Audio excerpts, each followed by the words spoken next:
Hello everyone! Today I'm going to be showing you how to create drop shadows in Photoshop and in Illustrator. Now I have Illustrator open here to show you guys.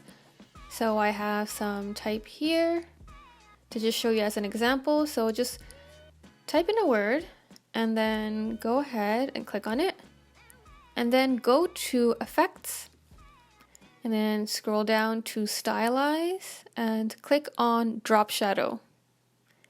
And there you have it. That's how you access a drop shadow in Illustrator. Now you can play around with it. We're going to leave the mode to normal. And yeah, you can play around with the opacity as dark as you want it. Now this depends on how dark you want it to look. Let's say you have an image in the background that's a little bit crazy, so then you might want to hike up the opacity level. But if it's nothing too crazy, if you have like a light looking background, you don't have to go super dark. Again, it is up to you. And other tools are the offset tool that kind of offsets, as you can see here. I'll just make it a little bit darker so you can see what I'm doing. Let's make that 40. That's like really evident for you to see the offset. So you can see it's kind of moving to a different angle. Then this one just goes up and down. And then this is a blur. And this just basically makes the drop shadow look a little bit softer. Another cool thing that I like to do, depending on the project, I even like to change the color. So usually, of course, you want to choose the black because that kind of gives out that shadow look. But if you're doing something a little bit fun or something kind of funky, you could choose even a color, like for example, this fun blue.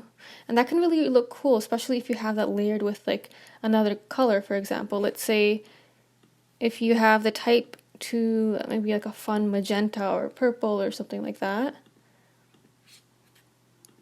Voila, like that blue makes the type pop even more. So if you're doing something kind of fun or like an abstract art piece or some kind of cool poster design that's a little funky, you can use colorful drop shadows, and I feel like it really adds a fun touch.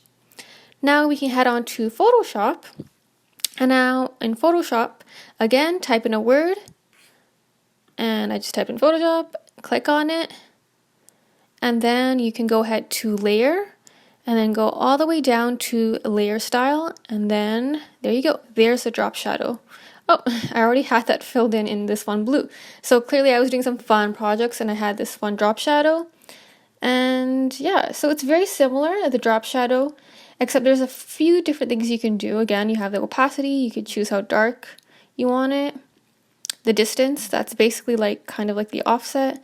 Then there's also spread, and then there's size. It's pretty similar, like slightly different.